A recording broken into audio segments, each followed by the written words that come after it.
रूप पाहता लोचनी सुख झाले ओ साजनी तो हा विठ्ठल बरवा तो हा माधव बरवा बहुत सुकृताची जोडी मनोन विठ्ठली आवडे तो हा विठ्ठल बरवा तो हा माधव बरवा सर्व सुखाचे आगर बापर कुमादेवीवर तो हा विठ्ठल बरवा तो हा माधव बरवा नमो विठ्ठला राजया पांडुरंगा नमो रुक्मिणी माऊली ज्ञान गंगा नमो पुंडलिका नमो चंद्रभागा नमस्कार माझा रुक्मिणी पांडुरंगा पांडुरंगा करू प्रथम नमन पांडुरंगा करू प्रथम नमन पांडुरंगा करू प्रथम नमन पांडुरंगा करू प्रथम नमन दुसरा चरण संताची दुसऱ्या चरण संताची संजा कृपादाने वदता विचार संजा कृपादाने वदता विचार दुसऱ्या चरण संताची दुसऱ्या चरण संताची संजा कृपादाने वदता विचार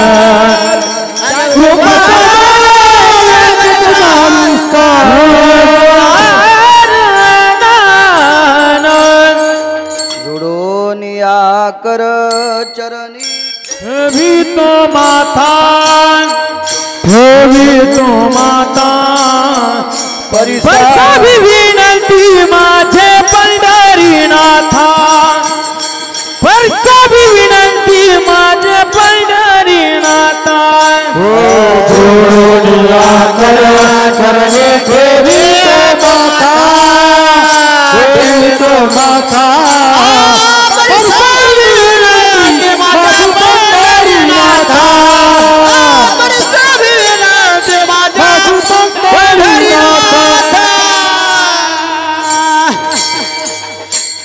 पांडुरंगा करू प्रथम नमन दुसरे चरण संताचे त्यांच्या कृपादाने कथेचा विस्तारू बाबाजी सद्गुरुदास तुका बडो जबांबारुत तुल्य वेगम जितेंद्रियं बुद्धिमतां वरिष्ठं वातात्मज वानरायुत मुख्यं श्रीराम दूतं शरणं प्रपद्ये नागेंद्र हराय त्रिलोचनाय भस्मांगरागाय महेश्वराय नित्याय शुद्धाय दिगंबराय तस्मै नकराय नमः शिवाय शरदिंद समाकारे परब्रह्म स्वरूपिणी वासरा पीठ निलये सरस्वती नमस्तुते विठ्ठला विठ्ठला विठ्ठल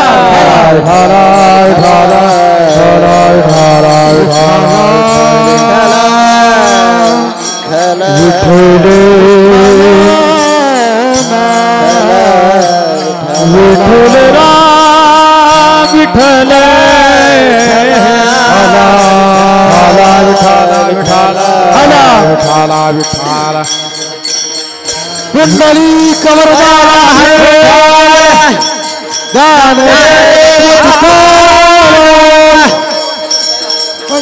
विठ्ठल राम नाहा विठाला विठाला विठाला विठाला विठाला विठाला विठाला विठाला विठाला विठाला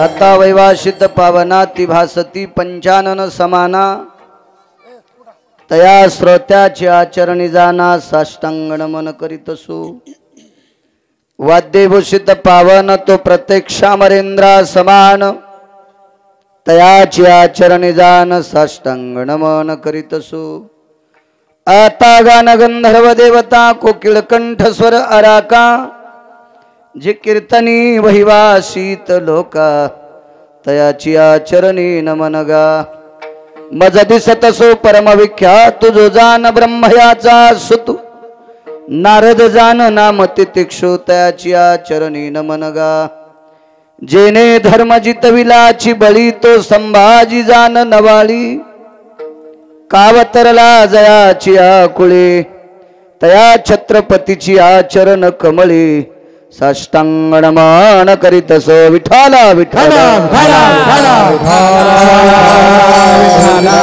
आता अभिनव वाग्विलासिनी जे चातुर्यार्थ कला कामिनी ते श्री शारदा विश्वमोहिनी नमस्कारी मिया नदी दिव्य गोदा तटीचा विलासी सदा प्रिय जो सज्जना वैष्णवासी जयावर्णिता प्रेमात्यंत चित्ता नमस्कार माझा श्री गुरु एकनाथा रूप पाहता लोचनी सुख झाले ओ साजनी तो हा विठ्ठल बरवा तो हा माधव बरवा प्रस्तुत प्राप्त प्रसंगी सेवेकरता निवडलेला अभंग विश्वमान्य विश्वभूषण विश्वाधिकार विश्वप्रिय ज्ञानियांचे राजे योग्यांची माऊली समाधिधन अलंकापूर निवासी माऊली महावैष्णव ज्ञानोबराय यांचा प्राप्त प्रसंगी निवडलेला अभंग विठाला विठाला प्राप्त प्रसंगी निवडलेला अभंग माऊली महावैष्णव माझ्या ज्ञानोबरायांचा आहे। या अभंगाद्वारे माऊली महावैष्णव विश्वाच्या मालकाची रूपाची महती प्रतिपादित करतात। काय ते रूप आहे? तुमच्या माझ्यासारख्यांना आवडत असेल काही नवलाची गोष्ट नाही। आपल्याकडे बुटकं भर पाणी आहे सगळ्याच गोष्टीचं, ज्ञानाचा असेल, संपत्तीचा असेल, प्रतिष्ठेचा असेल, भक्तीचा असेल, बुटकं भर पाणी। पण ज्ञानोबरायच्या ज्ञानाचा विचार जर केला तर ज्ञानोबराय ज्ञानातले सागर आहेत। सागरापेक्षा मोठं पाणी कशातच नसतंय। पाऊस किती जरी झाला तरी ज्याची उंची वाढत नाही, कमी पडला तरी त्याची खोली उंची खाली जात नाही, त्याला सागर बनतात। असे ज्ञानाचे सागर आहेत। योग्यांची माऊली साधकांचे मायबाप आहेत। योगाच्या बाबतीत जर विचार केला तर सगळा योग जिथं हात टेकतं ते ज्ञानोबराय आहे। ज्ञानाच्या बाबतीत जर विचार केला जिथं सगळे ज्ञानी हात टेकतात ते ज्ञानोबराय आहे। भाषेच्या बाबतीत जर विचार केला तर 2-3 भाषा ज्याला येते ते दुसऱ्याच्या नाकात काड्या घालतात। तिथं 56 भाषेचा काय काय योग्यता असेल महाराजजी। आणि एवढं मोठं तादात्म्य, एवढं मोठं भक्तीचं सूत्र, एवढं ब्रह्मांडातलं फार मोठं, या सगळ्या गोष्टीची अस्खलितता असताना तरी पण त्या रूपाची महती प्रतिपादित करतात। अहो ज्याला कशाचाच मेळ लागत नाही ते इकडे तिकडे चिटकायले विठाला विठाला विठाला।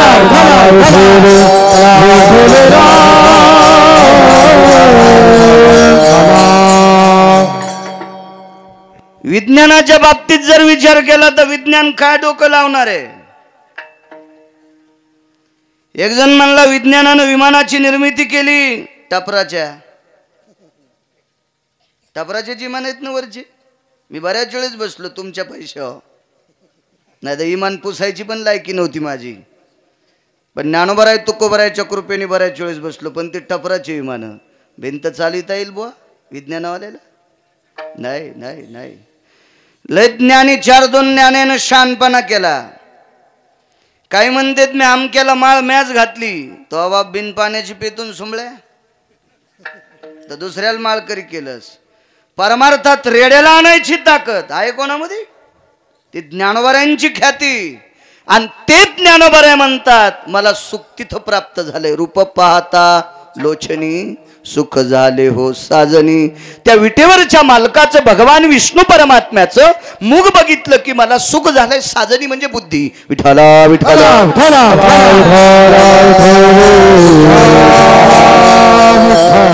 जिथं ज्ञानोबराय शंखखोर मेले. तिथं काय चलती शंख ज्ञानोबराच्या पुढं. हा 4-2 अभंगावर कीर्तन करणारा गिरगाव जर म्हणित असेल, गिरगावकर म्हणित असेल तर तिथं शंका आहे. ते काल परवाचा 1.5 दिवसात कीर्तन करायला ते ठीक आहे, आमच्या विषयी शंका. पण ज्ञानोबर आहे.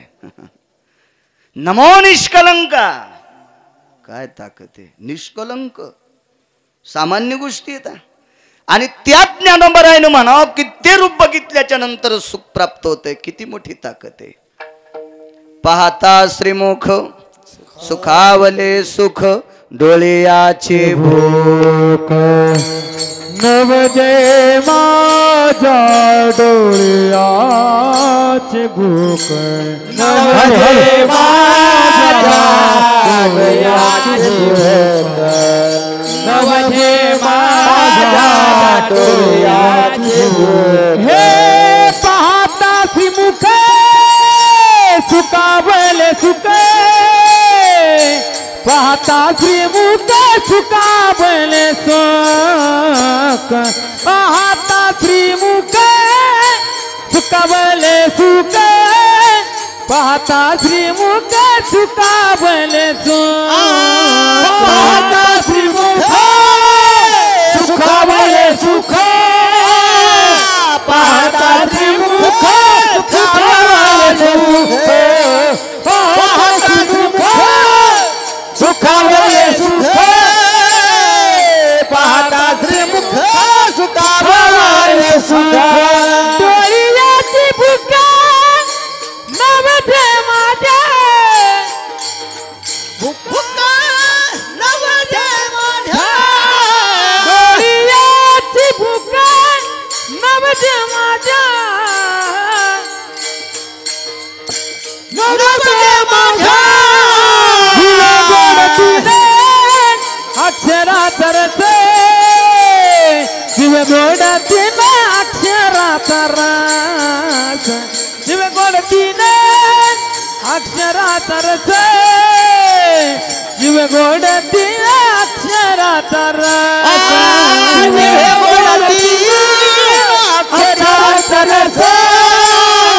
शिव गोडतीने.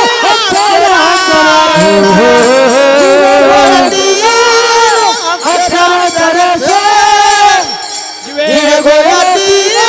अक्षरा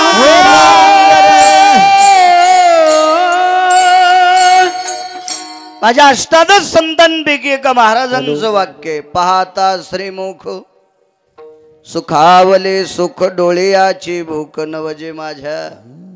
जे किती सुंदर, किती सुंदर. तर कल्पना करा, या सुंदर विश्वाला निर्माण करणारा जगाचा मालक किती सुंदर असेल. विठाला विठाला विठाला.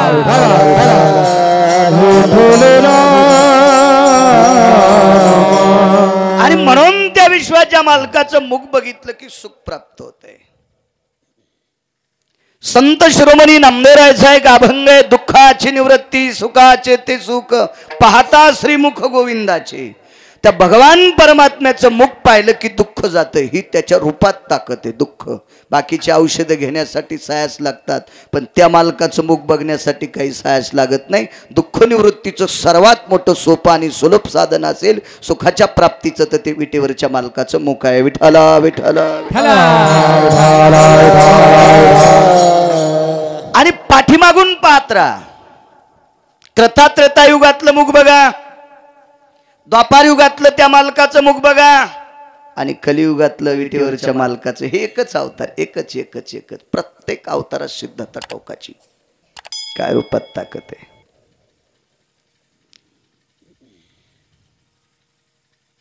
एका माऊलीच्या पाठीमागे एक व्यक्ती गेली. मागचा पुरावा देतो मग पुढे येतो. आई पुढे चालत होती, तिच्या पाठीमागे ती मुलगी चालत होती. काय रूप आहे त्या मालकाचं.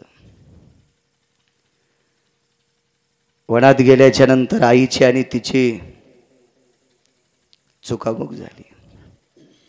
आई एका दिशेने धावत गेली. आईच्या पाठीमागे धावत असताना ती थकून गेली, दमली आणि एका झाडाखाली थांबली. काय रूपात ताकद आहे मालकाच्या.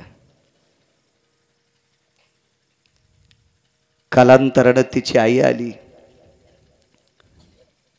आईला शिकार सापडली नाही याच्या दुःखापेक्षा आपली मुलगी हरवली याचं दुःख तिला जास्त होतं. कारण जे शिकारी करता धावत असणारी या व्यक्तीची आई म्हणजे ती आस्वलीन होती. आस्वलीन आस्वलीन. रूपाची ताकद किती मोठी आहे पहा. मागचा पुरावा देतोय मग पुढे पुढे येतोय. आई धावत पळत आली आणि पाहिलं मुलीला कवटाळून धरलं. बाई 1 तास झालं तुझी आणि माझी चुकामुक झालती. हरवली होतीस. नाही म्हणे आई मी रस्ता सोडला नाही. फक्त तुझ्या पाठीमाग वेग तुझा जास्त होता. त्या वेगात मी पळू शकत नव्हते. मी थकून गेले. मी दमले. मला स्वेद आला. घाम आलाय मला. मी थकले होते. बाई तू मदत केली असतीस तर शिकार सापडली असती. आई क्षमता संपल ती पळण्याची. किती पळू तुझ्या पाठीमाग. नाही पळू शकले. आईने सांगितलं चाल वेळ होते आपण घरी जाऊ. काय रूपात ताकद आहे. मुलीने सांगितलं आहे मी आतापर्यंत जेवढ्या जेवढ्या वेळेस तू वनात आलीस घरून तुझ्या पाठीमाग मी चालत होते. आजही तुझ्या पाठीमाग चालणार. परिणाम इतकाच आहे. आता मला तुझ्या हाताला धरावं लागेल. मी तशी नाही चालणार. आईनं सांगितलं का ग लहान असताना चालत होतीस. आता तू मोठी झाली उपवर झालीस वयात आलीस. आता तू माझ्या पाठीमागं चालायला पाहिजे. आई मला आता बाहेरचं काही दिसत नाही. त्या आईनं सांगितलं वेडीस का काय. तुझे डोळे किती छान आहेत. आतापर्यंत तुझ्या डोळ्याला काही अपाय नव्हता. अचानक अपाय कसा झाला. तिनं सांगितलं झाला नाही मी करून घेतलाय. जाणून बुजून आंधळी झालीस. होय का आंधळी झालीस. जगात एक नाविन्यपूर्ण व्यक्ती दिसली की त्याच्यासारखा सुंदर आतापर्यंत मी पाहिलाच नाही. काय सुंदर काय सुंदर काय सुंदर. काय विटेवरचा मालक सुंदर आहे. फार गेलो असतो पण वेळ मोज काय आपल्याकडे. काय सुंदर ते आहे. मी त्या व्यक्तीला बघितलं आणि लक्षात घेतलं आता याच्यानंतर जगातला कुठलाच पुरुष पाहायचा नाही. त्याला बघितलंय मी. तिच्या आईनं सांगितलं अगं आपण पशुच्या कुळात आहेत. आपण अस्वल आहोत आणि ज्याला बघितलं तो मानवी देहधारी आहे. आणि अस्वलानं काय त्याच्याशी चांगुलपणा ठेवायचा आहे. तिनं सांगितलं आई नुसता चांगुलपणा नाही त्याला मनोमनी वरलंय. त्याच्याशी मी लग्न केलंय. त्याला पती मानते. आईनं सांगितलं बाई अगं माझी ताई तू वेडी आहेस. अगं माणसं माणसांची मुलगी करत असताना 5 नापसंतीचा निर्णय देतात. उंची जास्त आहे. माझ्यापेक्षा बुट्टीच आहे. थोडी जास्त सावळीत दिसती. फारच गोरी आहे. उन्हात गेल्यावर लाल होती. हे माणसं असा नाना प्रकारचे तर्कवितर्क करतात ग. आणि तू तर सरळ अस्वलीने तुला तो कसा पास करीन. आणि तू तर म्हणतेस की चंद्र सूर्याचं तेज त्याच्या पुढे कमी पडतं. एवढा तेजस्वी पाहिलास आणि ते तुला कसा पास करीन. तुझ्या अंगावर तर इतीत केस आहेत. अस्वलीनेच ना माऊली कसा पास करीन. आई सांगत होती. ती म्हणे मला पास करायचं का न करायचं तो ठरेल पण मी त्याला पास केलंय. नका पास करीन पण मी त्याला पास केलंय. आईनं सांगितलं वडिलांना सांगितलं ऐकलं नाही. रूपात किती ताकद आहे. का ज्ञानोबराय म्हणतात. काय ताकद आहे रूपात. नाना प्रकारचा वाटेल ते अट्टहास करून वडिलांनी समजूत घातली पण ती ऐकत नव्हती. आईनं सांगितलं पाहुणे रावणे कोण असतील त्यांचे सगळ्यांनी सांगितलं पण ती ऐकत नव्हती. तिनं सांगितलं त्याला सोडून जगातला प्रत्येक व्यक्ती ये न सहोदरा भाऊ आहे माझा भाऊ आहे भाऊ आहे नाही वरणार कोणाला मी. त्याच्या रूपाचं चिंतन करीत करीत करीत करीत करीत करीत एके दिवशी मृत्यू पावली. कारण नाव माहित नव्हतं. गाव माहित नव्हतं. फक्त रूप पाहत होती. पाहिलिया वेध लावी बैशे जीवी जडवणी. बघितल्याबरोबर तिला वेध लागले होते. तिने अंतकरणात त्याला साठवलं होतं. डोळे बंद केले. प्राण सोडा. अंत्यविधी झाला. दुःखद अंतकरणाने आई वडिलांनी अंत्यविधी केला. घरी आल्याच्या नंतर विचार करत होते, परमेश्वरा जगदानंद कंद जगतपती माझ्या मुलीने कोणाला पाहिलं रे? आणि ज्याला मनोमनी बघितलंय त्याला बघितल्याच्या नंतर तिने डोळे बंद केले, जन्मदात्या मायबापाला सुद्धा पाहणं बंद केलंय. नावडे जनधन, तिला त्याच्या व्यतिरिक्त काही आवडत नव्हतं. सारखं त्याच्याच रूपाचं चिंतन करीत करीत तिनं प्राण सोडला. ती आसवलीन होती, कृता त्रेतायुगातली. इतक्या श्रद्धेनं त्याला बघत होती, त्याला वरलंय. त्या विटेवरच्या मालकाच्या रूपात किती ख्याती आहे. मागच्या अवतारातला विष्णूचा अवतार सांगतोय, पुढं पुढं मग जसा वेळ भेटेल तसं सांगत राहील की त्या आसवलीनं त्याला पाहून प्रसन्नपणाने अंतकरणात ठेवलंय. गुरुजी हीच आसवलीन पुढे जामवंती झाली आणि 16,108 पत्न्यापैकी जगाची मालकीन झाली. काय रूपाची ताकद आहे.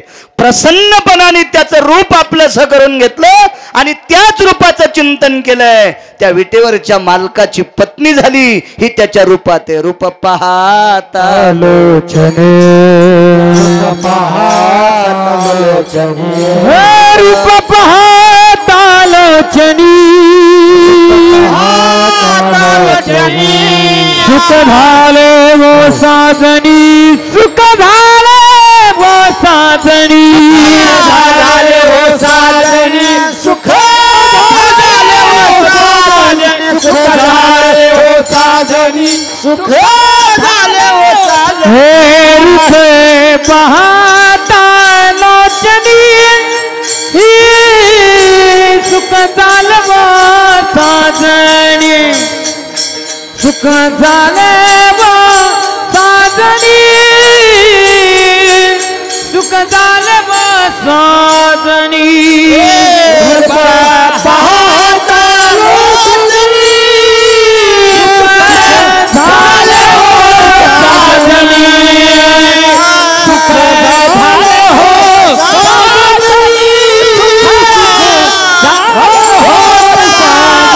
साजनी, हा कृता त्रेतायुगातला विटेवरच्या मालकाच्या रूपाचा पुरावा. त्याच्या पाठीमागे जाऊ का थोडस? 5 मिनिटं सांगतो मागचं सुद्धा. एका अवतारात माझ्या जगाच्या मालकानं, विटेवरच्या मालकाने बटरूप वामन झालतं. वामन हे रूप पाहिल्याच्या नंतर एका रत्नमाला नावाची राक्षसीन होती. रत्नमाला नावाची राक्षसीन. आणि त्या रत्नमाला नावाच्या राक्षसनीला ते रूप आवडलं आणि ती म्हणली, काय रूप सुंदर आहे, असं जर मला पोरग झालं तर. भगवान म्हणले, तू माझ्या रूपाची चाहती आहेस. बेंदाडे बुंदाडे कोणाच्या रूपाचे चाहते आहेत? सकाळी पाणी नेईन ते सुद्धा रूपाच्यासाठी वर्णन करायला टंबरेल दारड्याचे. काय रूपाची ताकद आहे. अरे तू राक्षसाच्या कुळात आहेस, राजा बळीची कन्या. तू निशाचराच्या कुळात आहेस, पण माझ्या रूपाची महती तुझ्या अंतकरणात गुंजारते. मी तुझा मुलगा व्हावा एवढं जरी तुझ्याकडे पुण्य नसेल, पण एक न एक दिवस तुझं स्तनपान करील.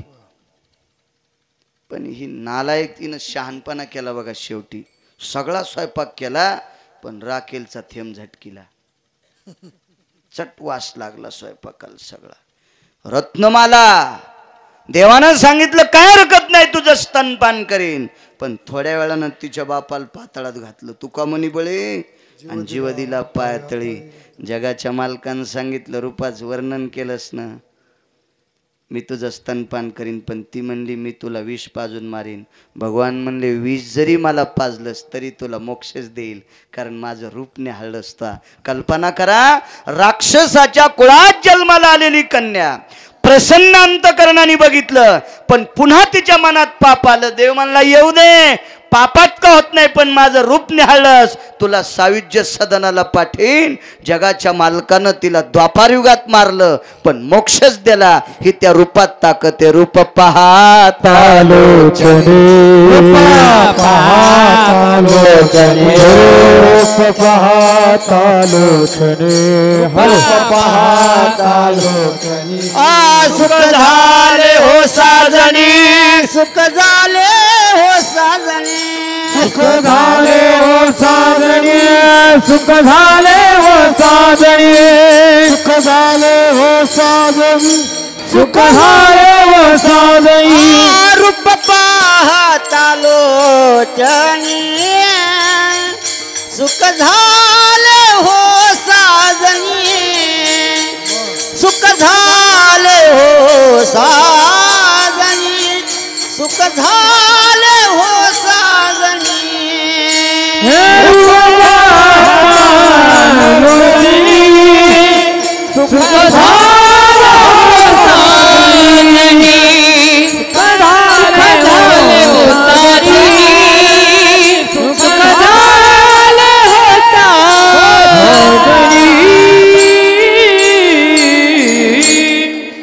पहा द्वापार युगात, मागच्या युगातला द्वापार युगात दिला असं काय ताकद आहे त्या रूपात, किती मोठी शक्ती आहे त्या रूपात.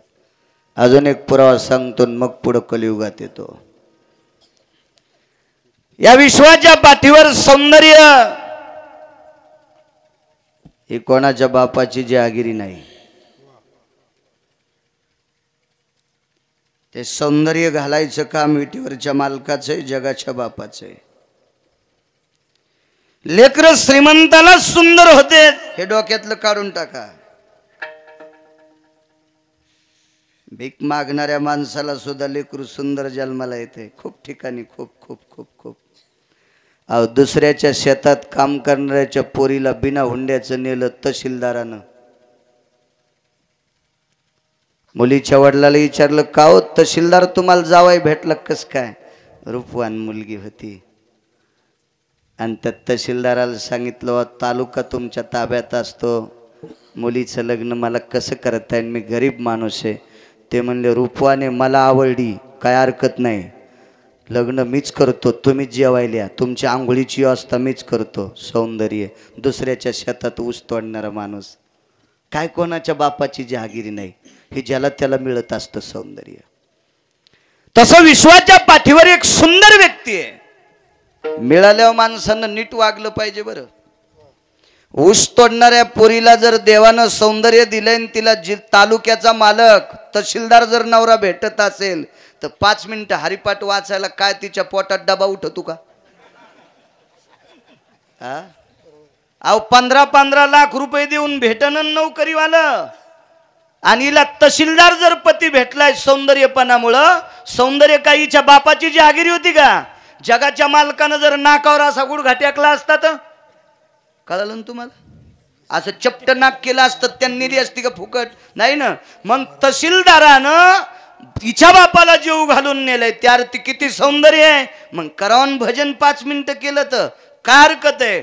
देवानं एखादी गोष्टी दिल्यावर माणसानं नीट राहिलं पाहिजे. नीट नीट नीट राहिलं पाहिजे. विश्वात एक व्यक्ती सुंदर आहे, रूपात किती ताकद आहे माझ्या मालकाच्या. पहा जगात एक नंबरचा सुंदर.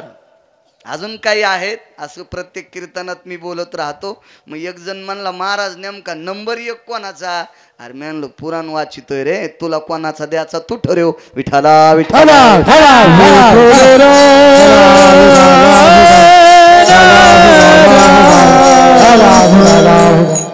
ना दे मला वाचायचा, वाचतोय मी.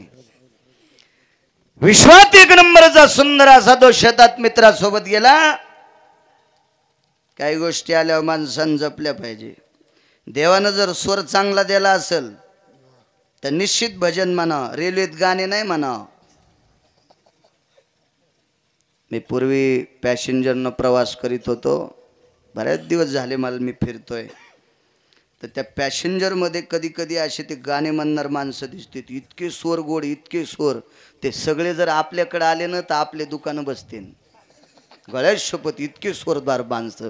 पण त्या येडगळायला दिशाच देईन कोणी. ते तिकडं टमरेलं वाजायले, तिकडंच कशातले गाणे म्हणालेत कशा लोय स्वर त्याला नंबर 1चा. मग एवढा स्वर दिल्याच्या नंतर म्हणणं भजन. भजन न म्हणल्यामुळं तिकडं येतं आणि आपण भजन म्हणल्यामुळं विटेवरच्या मालकाने हे आपल्याकडे पाठवलीत. ही भजन म्हणण्याची ताकद आहे कैलास. पहा देवानं दिलंय ना ते जपायचं जपायचं जपायचं. एखाद्याकडे जर श्रीमंती दिली असेल तर ती चांगल्या ठिकाणी वापरायची. रूपाची श्रीमंती असेल, धनाची श्रीमंती असेल, सत्तेची श्रीमंती असेल आणि विद्वत्तेची श्रीमंती असेल. जगात सुंदर, पण ते बेट दुसऱ्याला हसू लागलं. त्याच्या मित्रांनी सांगितलं, अरे हसू नये दुसऱ्याला. कशा करता हसतोस तू? या ब्रह्मांडाच्या मालकाने तुला सौंदर्य दिलंय, तू कशा करता हसतोस? पण ते काही काहीच्या रक्तातच पाप असतंय. ते दुसऱ्याची चेष्टा करणारच सवयच असती काही काही हलकटांना.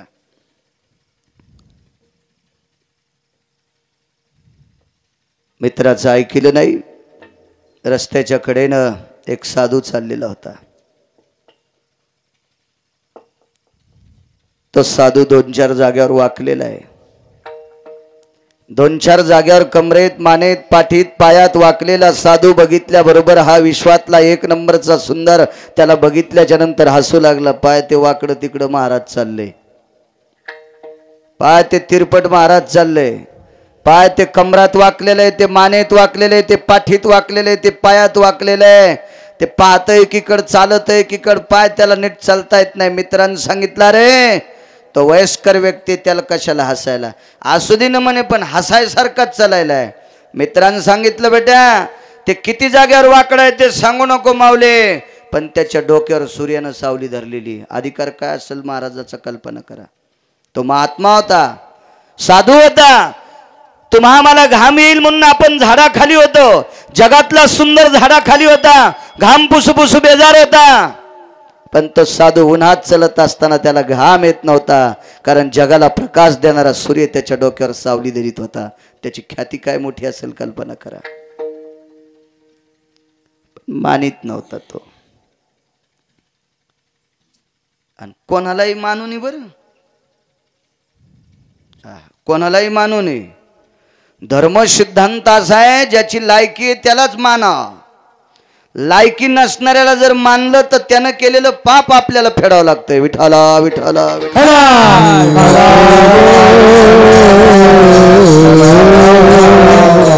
महाराजांचे नुसते कपडे घातले आपण, त्याला सुद्धा महात्मान, साधून, योगीन, जपीन, तपीन, निष्ठावंतन वगैरे म्हणतो. त्यानं केलेले नाटक तुला फेडावं लागतील पाप्या. कोणाला नाही म्हणायचं, पण तो ओरिजिनल साधू होता, ज्याच्या डोक्यावर आगा भास्कर होते जो कांती. विश्वाचा घाम काढण्याची ताकद ज्या सूर्यात आहे. 9 नक्षत्र पाऊस पडल्याच्या नंतर, उन्हाळ्याच्या नंतर कुठंच पाणी उघडत होत नाही, ही ज्याच्या प्रकाशात ताकद आहे त्याला सूर्य म्हणतात. आणि तो सूर्य ज्याच्या डोक्यावर सावली धरतो, तो सामान्य महाराज असेल का? त्याला मानावंच लागेल. कोणालाही मानू नका. तुकोबारायनंही मानलं नाही. तुकोबाराय एकदा देवाला म्हणले, देवा तू मार झोड, गरीब कर, श्रीमंत कर, भिकारी कर, मला काय करायचं तर कर, पण या तोंडानं मी कोणालाही महाराज म्हणणार नाही. रिमीन म्हणो कवनाशी संत, या मुखानं मी कोणाला संत म्हणणार नाही. तसं आपणही कोणाला वाईट म्हणायचं नाही, पण लायकी नसणाऱ्याला बोकांडीवर घ्यायचं नाही. विठाला विठाला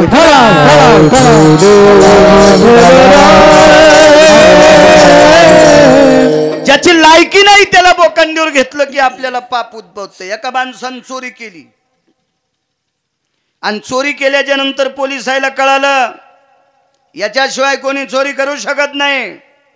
घेतला त्याचा शोध, पण त्याच्याही लक्षात आलं पोलीस आपल्याला पकडतेत. गावातल्या श्रीमंत माणसाला, जिल्ह्यात त्याच्या इतका श्रीमंत कोण नव्हता, त्याचे पाय धरले. काय म्हणा पण मला सांभाळा.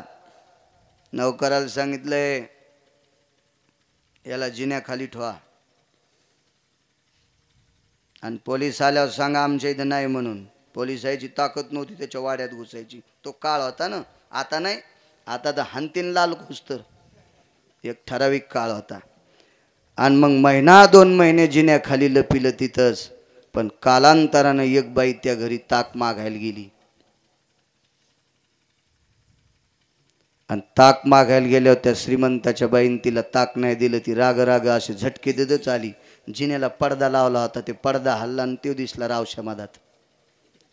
ती म्हणली, माय 3 महिने झालं पोलिस बघायलेत गण, रावशात आमक्याच्या जिन्याखाली. लगेच तिच्या पोराला सांगितलं, बाब्यान फोन केला पोलीस स्टेशनला, साहेब रावशा आमक्याच्या जिन्याखाली. पोलिसांनी 2 हात कड्या, कोणालाही नाही बोकांडीवर घ्यायचं हे सांगायलो. 2 हातकड्या आणल्या, एक रावशाला आणली आणि जिल्ह्यात 1 नंबरचा श्रीमंत त्याला एक आणली. तर ते म्हणला लाज वाटते का माझ्यासारख्याला हातकडी घालायला? ते म्हणले तुला लाज वाटते का चोट्ट्याला सांभाळायला? तो तू चोर नाहीस, पण चोराला सांभाळस ह्याच्या करता तू अर्धा चोर आहेस. तसं हलकटाला आपण डोक्यावर घेतलं की आपणही अर्धे हलकट आहेत. विठाला विठाला विठाला ज्याच्या डोक्यावर सूर्य छत्र धरत आहे अशा साधूची चेष्टा केली. ते साधू काही मोजित नव्हता. देवाच्या रूपात काय ताकद आहे सांगतो. उदाहरण क्रमांक 3. जवळ गेला हा सुंदर व्यक्ती, साधूला असा धक्का दिला, खाली पडला साधू. शक्यतो मोठी माणसं नालायकाच्या नादी लागत नसतात. हत्ती रस्त्याने चालला होता आणि कुत्र्याने इतका गलका सुरू केला, इकून 2-4 गोंगोंग, तिकून 2-4 गोंगोंग, तिकून 5-6 गोंगोंग, इकून 5-6 गोंगोंग. समोर एक हत्ती बसलेला होता. ते जरा जीनच्या पॅन्टीवरला होता आणि हे धोत्रावरला हत्ती होता ना, वयस्कर हत्ती होता. त्याच्या पलीकडून एक नाईट पॅन्टीवरलं होतं. हत्ती म्हणायला माणसं नाही. मग हे काल परवाचे मायबापाच्या पिठावर रेगा आणणारे भुताड ते म्हणले काय वय झाले राजा, अरे कुत्रे भुकायलेत.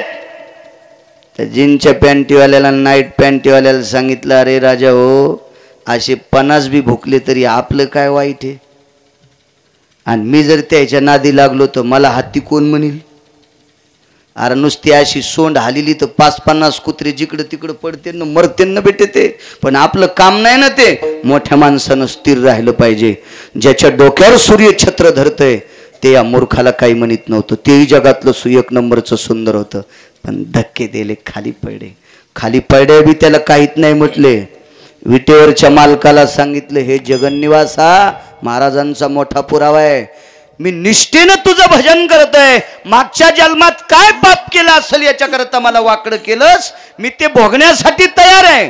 पण मी तुझं भजन करतोय, तुझं स्मरण करतोय, तुझं नामस्मरण करतोय. आणि हलकट माणसं आम्हाला त्रास देतात, तू आमच्यासाठी मेलास का? देवाला विचारलं आम्हा गांजी जन तरी का मेला नारायण, आम्ही जना भ्यावे आणि तरी का न लाजे देवे. महाराजांचा पुरावा आहे. त्या साधूच्या तोंडातून असा शब्द पडल्याबरोबर माझ्या विटेवरच्या मालकाला, जगन्निवासाला, जगदानंद कंद जगतपती भगवान विष्णू परमात्म्याला थोडंसं कसतरी वाटलं. आणि देवानं काय केलं, एका शकंदात जगातला 1 नंबरचा सुंदर 4 जाग्यावर वाकलेल्या महाराजाला हसत होता, बेट सरपच करून टाकलं. आजगराच्या येवनीला पाटील सरप किती जाग्यावर वाकवतो कोणालाच हिसाब सांगता येत नाही. आणि मग त्याचं नाव होतं सुदर्शन नावाचा विद्याधर. विद्याधर देवतीतली एक देवता होती. विद्याधर देवता आहे. यक्ष किन्नर गंधर्वो चारणो विद्याधरो लोकपालो दिक्पालां चारुहासं परमहंसायां अधिष्ठितं सकलास्तिज्जायते प्रमुख पंचायतन देवता महारुद्रास्थितयं गिरिजाधिपतयेन एकदन्तास्थित लंबोधर अधिष्ठितायां भवजायते कृपाछत्राण सकलस्थितं तं जायते ना आह्वानांच प्रियतान्न मम. हे प्राण प्रतिष्ठेला म्हणले असते ना, आता कशाला म्हणायचे विठाला विठाला विठाला.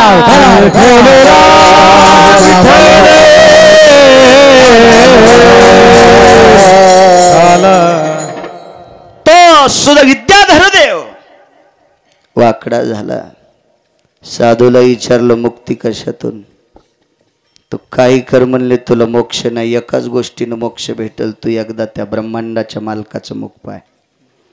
आणि त्याला पाहण्यासाठी वृंदावनात आलं आणि एकदाच माझ्या भगवान कृष्ण परमात्म्याला पाहिलं तर पुन्हा विद्याधर लोकाला निघून गेलं. द्वापार युगातला पुरावा कैलास बा. द्वापार मागचा क्रतात्रेता युगातला सांगितला होता, हा द्वापार युगातला पुरावा आहे.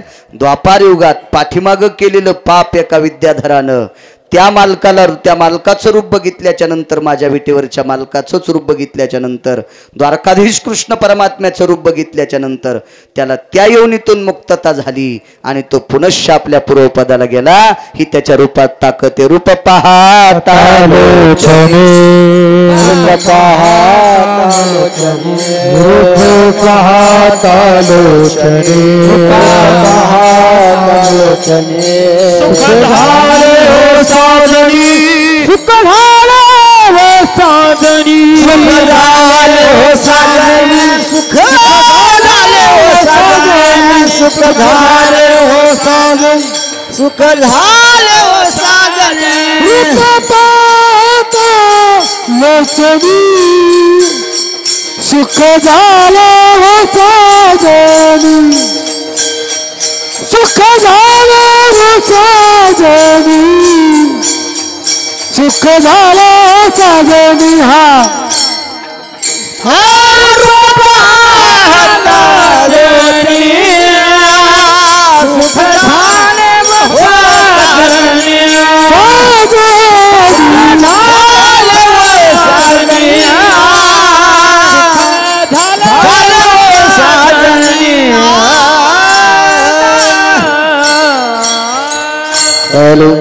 विटेवरच्याच मालकाची मागची अवतार ते 2-3 पुरावे तुमच्या पुढे मांडले. आता माझा ब्रह्मांडाचा मालक पंढरपुरात विटेवर उभा आहे. त्याच मालकाच्या मागच्या रूपाची महती आता विटेवर असताना रूपाची महती किती मोठी ती ऐका. एका बाईला मुलगा झाला, सुंदर मुलगा, रूपानं नाही गुणानं. आणि जे गुणानं सुंदर असते ते सुंदर असते, रूपानं सुंदरला किंमत नाही. मी रविवारी एक जणाच्या इथं रोजान गेलो. मागचं सांगतोय, आताच नाही. आता बी रोजानच आहे, पण ज्ञानोबा राय तुकोबारायचा नौकर आहे. आजही रोजानच आहे. 95-96 तर 3.5 वर्ष एका माणसाचा नौकर होतो.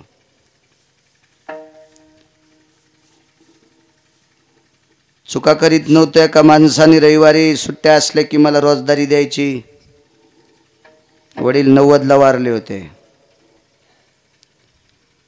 त्या माणसाच्या शेतात सकाळी 9:30-10 वाजता गेलो.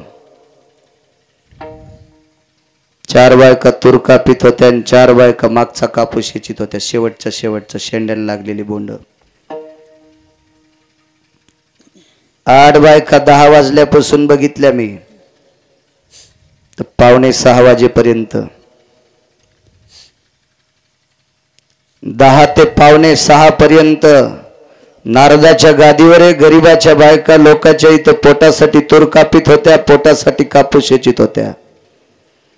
नारदाच्या गादीवर उभं राहून सांगतो, सकाळचे 10 ते संध्याकाळचे 5:45 पर्यंत एकाही बाईचा पदर पडायला पाहिली नाही. त्या बाईला सुंदर म्हणायचंय, तिला सुंदर म्हणायचं. तुम्ही आता घेऊ नका, तुम्हाला काय ऊन लागणं काय होईन राहू द्या. जिला घ्याचा कटाळा येतोय तिनं पदर सकाळी कापून टाका. हो, तिला तिच्या मायबापाची शपथ आहे. विठाला विठाला विठाला.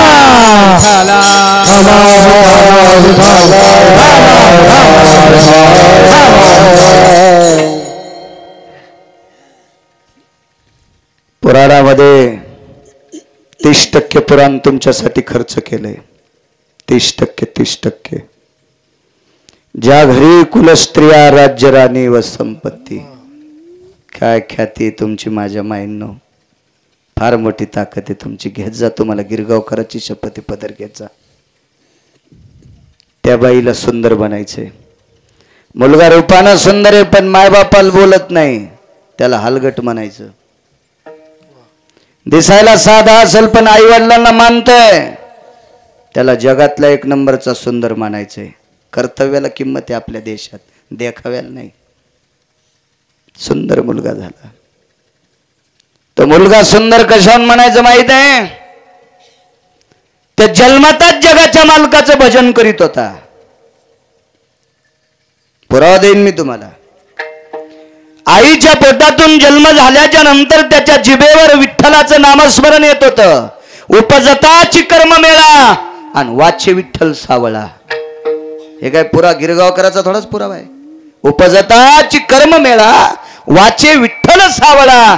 त्या विटेवरच्या मालकाचं नाव ज्याच्या जिभेवर गोंदलेलं होतं, कोंदलेलं होतं, ते मुलगा किती सुंदर असेल कल्पना करा. पुरावे 2 आहेत, 4 आहेत, त्याच्यापैकी एक मांडतो तुमच्या पुढे.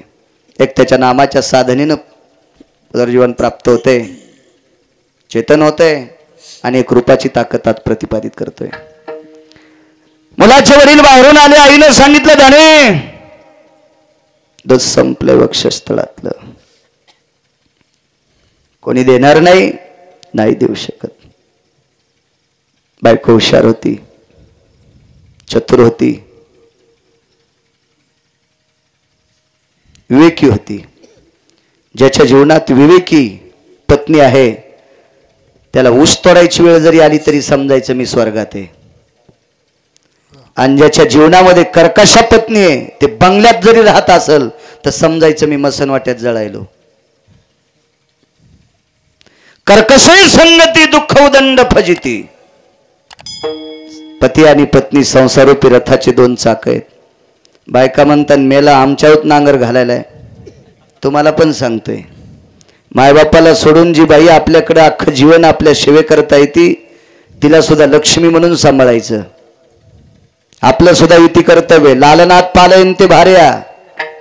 पुरुषाला सुद्धा काही नियम आहेत, आचारसंहिता आहेत. तुम्हालाच बोलतोय असं डोक्यातलं काढून टाका, यांनाही बोलतोय. विवेकी बाई आहे. धनी दूध संपलंय बघ, गाईची अवस्था करावं लागते. बालकानं सांगितलं लक्ष्मी आपल्याला वाटी भर दूध कोणाकडून आणण्याची आपल्याकडे कुवत नाही, 1 रुपया नाही आपल्याकडं. आदला नाही, रुपया त्या काळात नव्हता. त्या काळात आदला, दमडी, कवडी, खडका, लालपई हे त्या काळातले पैसे होते. त्या काळातले जिंच्या पॅन्टीवाल्यानं काहीच नाही डोक्यात घ्यायचं. तुम्ही पाहिले नाही ना ऐकले नाही. विठाला विठाला विठाला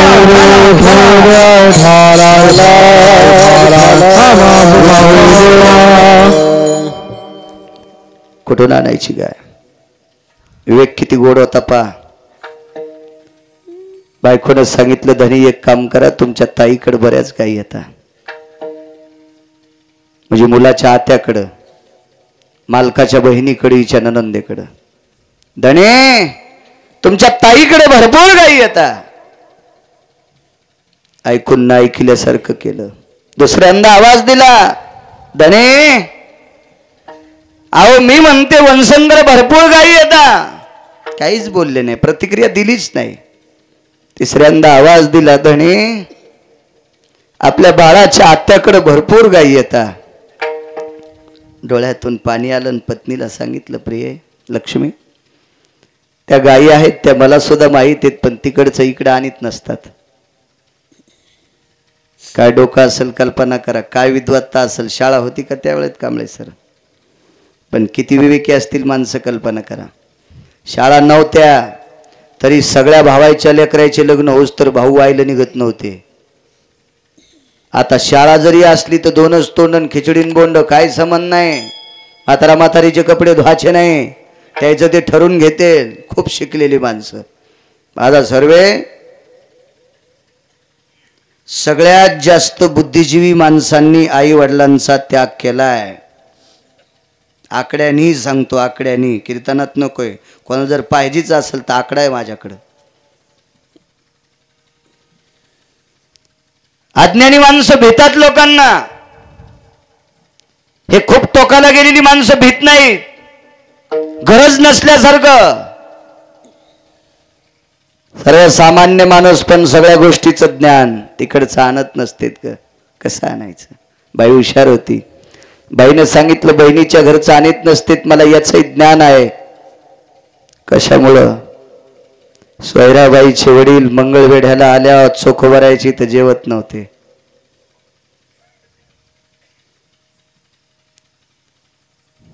बाईने विचारलं, बाबा थकून आलात, पायी पाय आलात,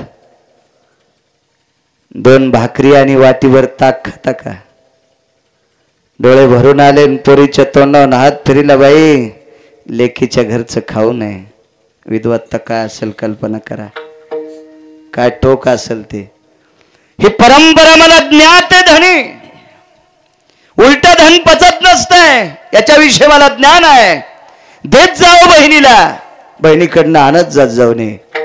पण गाय फुकटही आणायची नाही, इकत आणायची नाही. हुशार बाई होती धनी.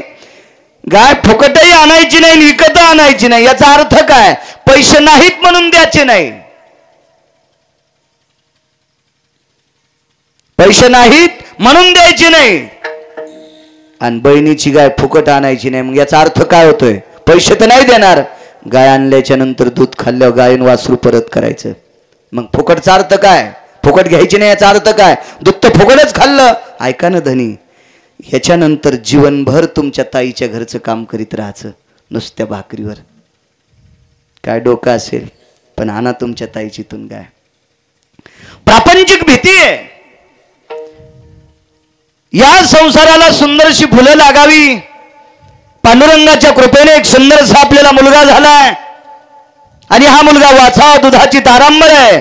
म्हणून या प्रपंचाच्या भीतीनं बहिणीच्या गावाला चोखोबारा निघाले. संसाराचे भय धरून मानसी चोखा मेहून पुरीशी जाता झाला. या प्रपंचाच्या भीतीपुटी चोखोबारा आपल्या बहिणीच्या गावी गेले. बहिणीनं मधला वेगात सांगतो, पुढं सरकू आपण. बसायला टाकलं. दादा आलात, बसा. फार श्रीमंत बहीण होती, फार श्रीमंत. हल्ली काय माहिती आपल्या वातावरणात, आपल्याकडे फक्त श्रीमंत पाहुणा असला तरच आवडतो. गरीब पाहुण्याला आपण मानत नाहीत. इथं पहा किती उलटी सूत्र आहेत. झोपड्यात राहणारा भाऊ 400-450 एकरवाल्या बहिणीच्या घरी गेलाय. पाय धुवायला वाळ्याच्या तांब्यात पाणी दिलंय. बसायला गालीच्या टाकला. दादा आलात? होय. थकून आलात दादा? पाणी प्यायला दिलं आणि आडीत तापलेलं दूध, लाल जरद तापलेलं दूध साखर टाकून भावाला प्यायला दिलं. आडीतलं. आडीत कैलास भाऊ, आडी लय दुर्मिळ झाली. तुमच्याकडे आडीच म्हणतात ना, ते खड्ड्यात दूध तापित येत, ते काय म्हणतात तुमच्याकडे? आवलं. या इतका फरक पडतो बघा. आमच्याकडे त्याला आडी म्हणतात, तुमच्याकडे त्याला आवलं म्हणतात. आमच्या पोरायची माय म्हणली आपल्याला आवलं करायचंय दूध तापवायला. पण मी म्हणलं खालचे माणसं मरते ना, कारण आम्ही वरच्या मजल्यात राहत होतो. स्लॅब 6 इंचच असतो आणि आवलं 2 फूट असते खोल. आता स्लॅबला खड्डा पाड्यावर आवलं पेटील्यावर खालचे वाचते का? म्हणलं आपल्या नशिबात नाही. आता ते मुकट्या बसन. तुला आवलं करायचंच असेल तर आपण मळ्यात घर बांधू. मा तिथं कशाला? एका इंजेक्शनात नीट पुन्हा आवलं म्हणलीच नाही. तिला माहिती मळ्यात गेलं की शेण काढावं लागतंय. लय हुशार बायको. असं तुम्हाला रागीन म्हणून माझ्या बायकोवर घेतलंय, पण सांगायला तुमच्यात बायकायचं. विठाला विठाला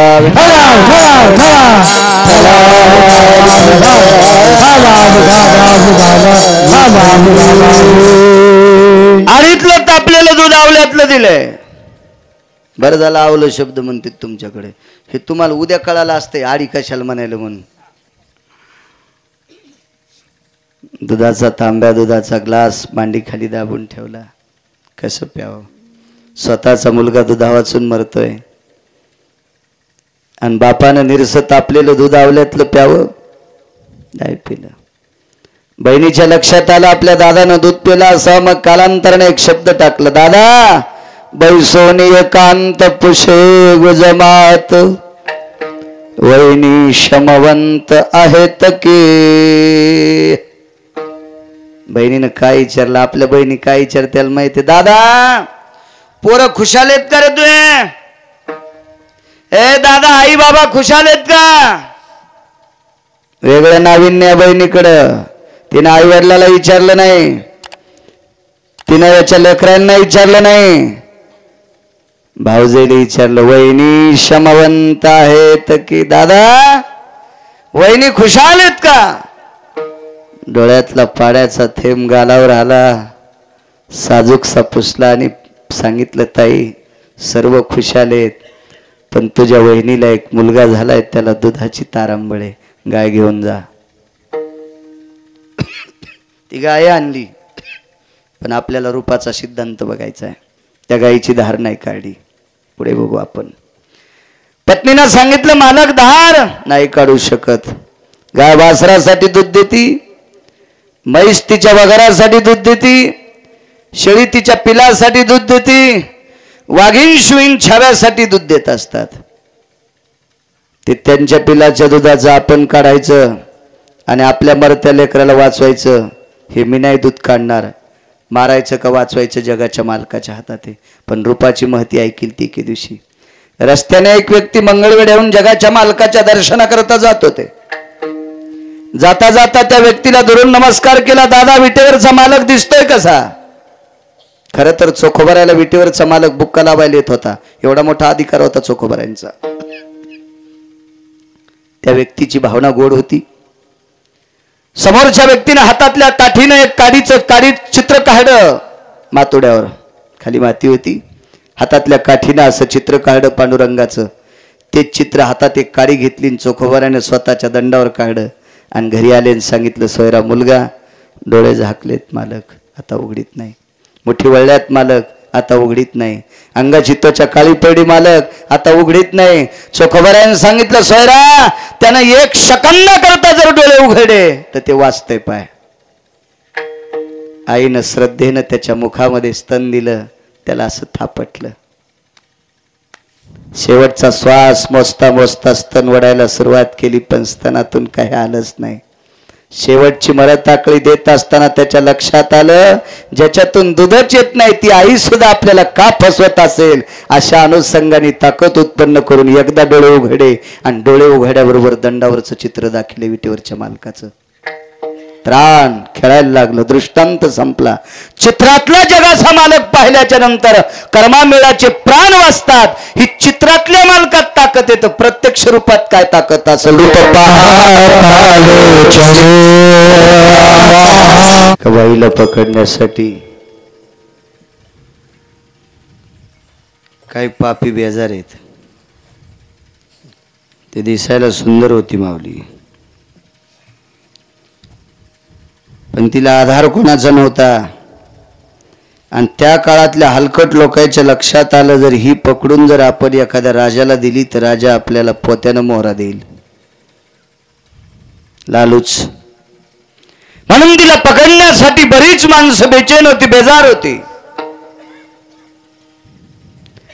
त्या राजाने तिचं चित्र एकदा बघितलं. त्या राजाने सांगितलं, जो कोणी मला आणून देईन त्याला माझ्या राज्यातला 14 हिस्सा देऊन टाकील. 4था हिस्सा, राज्यातला 4था हिस्सा. माणसं पैशासाठी काय करतील त्याचा मिळच नाही.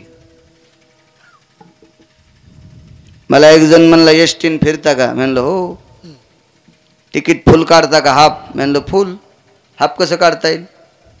60 वर्ष झालीच नाही ना, कसे काढता येतील? ते म्हणला, महाराज परवाच्या दिवसपासून तुम्ही हाफ तिकीट काढायचं. म्हणलं डोकं खराब झालं तू. 1/4 काढता येईल, पण मी लंगडा नाही. माझ्या सोबत एक जणाचा अर्धा असतंय, पण मी व्यंग नाही ना. नाही म्हणे महाराज, 5 आणे 4 पैसे हाफ तिकीट तुम्हाला काढता येते उद्यापासून. काय करावं लागन? फक्त 200 द्या. आता लालूच असती माणसाला बी. फिरायचंय म्हणलं चला. दिले त्याला 200 रुपये. एक म्हातारी पाया पडली होती. मला कुठे आऊत आणून द्यायचं बैल न खाट्या नाव आऊ तू बाट्या. दिले आपलं तिला. पन्हाळा वाटा आले, मोरी वाटे गेली, देऊन टाकले त्याला. म्हणलं धर 200 रुपये.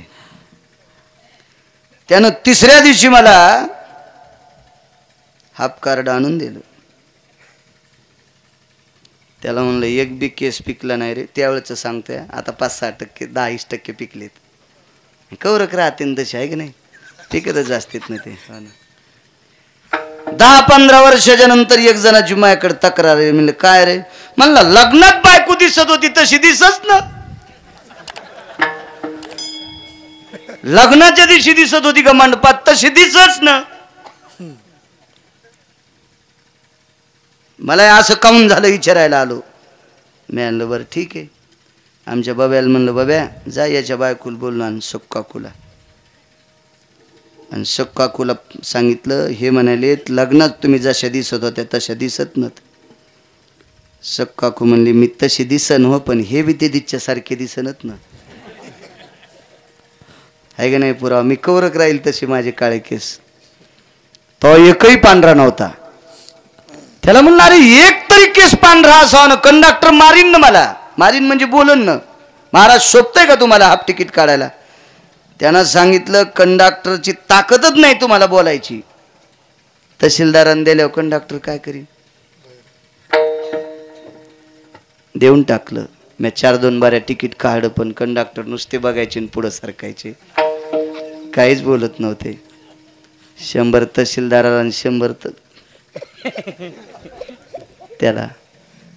35 वर्षाचा गिरगावकर 60 वर्षाचा झालता, 28 वर्षाचा 60 वर्षाचा. किती रुपयात? 200 रुपयात. जर 28 वर्षाचा गिरगावकर 60 वर्षाचा होती 200 रुपयात, तर स्वराज्यातला अर्धा हिस्सा दिल्यावर माणसं किती बेजार होत असतील पान त्या बाईला बघण्यासाठी. अति बेजार, अति बेजार. प्रत्येक जण म्हणत होता मी सापडून आणतो, मी सापडून आणतो. रूपात किती ताकद आहे माझ्या विटेवरच्या मालकाच्या. पण ती हुशार होती, विवेकी होती. ती अशा भयानक जंगलात तिचं वास्तव्य आहे, जिथं हिंस्र श्वापद आहेत, अशा ठिकाणी तिचं वास्तव्य आहे. तिने विचार केला आपण दिसायचं नाही लोकांना. काही काही माणसं बहुरुप्याच्या वेशात येत होते, काही महाराज होऊन येत, खोटे महाराज काल नेहमीसारखे साधूचं रूप घेऊन येत, पण ती काही कोणाला सापडली नाही. काही माणसं बघायला आल्याच्या नंतर जिथं एखादं जनावर मृत्यू पावलंय, मेलेल्या जनावराच्या बाजूला तिचं वास्तव्य असायचं, कारण त्या वासामुळे दुसरं कोणी जवळ येत नव्हतं, आणि तिथं राहायची. ती 6.5 वर्ष जंगलात राहिली. पण ती किती सुंदर होती सांगू माझ्या माईंनो. 6.5 वर्ष जंगलात राहिली. तिने नदी नाल्याला वड्याला आंघोळ केली. तिला फॅरन लावली नव्हती, तिला लिपस्टिक नव्हती, तिला भवाळ्या कापायचा वस्तारा नव्हता. काऊन कापी त्यात काय माहीत, त्या का एसटीला अडकत्यात का? कापी जा, कापी जा. महाराजाला कापू नका म्हणजे बरं एखाद दिवशी.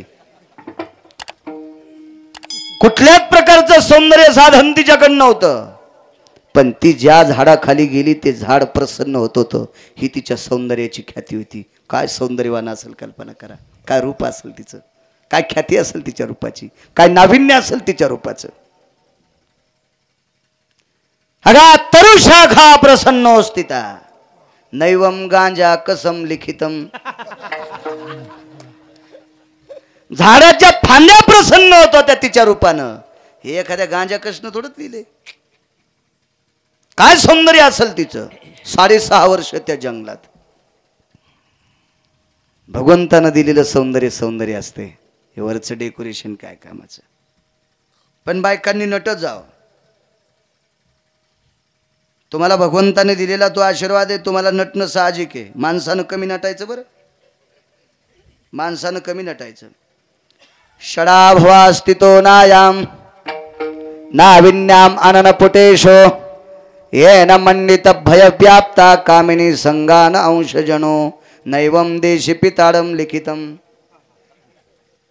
दिवसा काठी 6 वेळेला जर पुरुष नटत असेल, 6 वेळेला सतत सतत आरशापाशी जात असेल, सतत सतत कंगवा हातात असेल, सतत सतत सौंदर्य प्रसाधन लावित असेल, तर त्याच्यामध्ये स्त्रीचा अंश आहे असा निवृत्ती बाबा वक्तेंचा निर्वाळा मी ऐकला. आणि निवृत्ती बाबा वक्ते म्हणजे धर्मभास्कर. ते काय 1-2 ग्रंथ वाचिणारा साधू नाही, असे कितीतरी ग्रंथ वाचिणारा महात्मा मी पंढरपूरला ऐकला. निर्वाळा. पुरुषानं जास्त नटू नये. आमचा एक पाहुणा भागवतकार होता, ते लिपस्टिक लावून कथेत बसला. अरे मी म्हणलं सुंबळ्या, मागच्या जन्मात का कळवातीन होतास का पाप्या? तू माणूस असून व्हाटाला लिपस्टिक लावायला तुला शोभतय का भागवत सांगायला आणि पांचटा? विठला विठला विठला.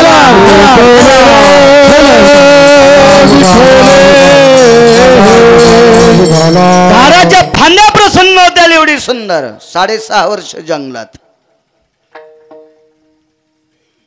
त्या जंगलाच्या कडेनं एक व्यक्ती चालली. माऊली महावैष्णव ज्ञानोबर आहे. निवृत्ती दादा, सोपान काका, मुक्ताई साहेब, रूपात किती ख्याती आहे. रामकृष्ण नावाचा जय घोष करीत जात असताना तिने उंच डोंगरावून बघितलं. रस्त्याच्या पर्वताच्या पायथ्याला एक बारीकसा रस्ता आहे आणि त्या रस्त्याने ही व्यक्ती चाललीत. 300-400 फुटाच्या अंतरावर ज्ञानोबाराचा चेहरा बघितल्याबरोबर तिच्या अंतकरणाचे वलय जागे झाले.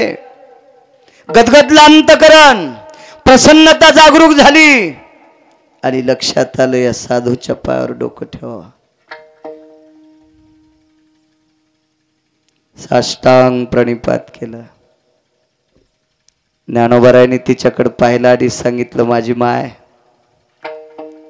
माझ्या जगाच्या मालकाने तुला एवढं मोठं सौंदर्य दिलंय, तू या जंगलात जी का? स्वामीजी महाराजजी, गुरुदेव, माझ्या या सौंदर्याला आग लागो, याच्याकरता नाना प्रकारचे राजे महाराजे या रूपावर टपलेले आहेत. मी वारांगणेची कन्या आहे, मी नृत्यांगणेची कन्या आहे, वेशेची कन्या आहे. या रूपाला आग लागली, याच्याकरता पाप्याच्या दृष्टी माझ्याकडे, माझं कल्याण होईल असा मार्ग सांगा. ज्ञानोबारायची कृपा झाली, धन्य कानोपात्राजी झाली भाग्याची, भेटीत ज्ञानदेवाची म्हणून या. आणि ज्ञानोबारायच्या मुखारविंदातून एक शब्द पडला, बाई तू एकदा पंढरपूरला जाय. पायविटीवरचा मालक एकदा बघ बघ बघ बघ बघ, पाहिली या वेद लावी, बघितल्याबरोबर वेद लागते ते एकदा ते रूप बघ, माझ्या जीवनाचं कल्याण होईल असं सांगा. तू त्याला पाहिलं की सगळेच कल्याण झाले, काहीच शिल्लक राहत नाही, तू बघ एकदा. आणि ज्ञानोबारायचं ऐकून ती कानोपात्रा पंढरपूरला आली. काय सौंदर्य!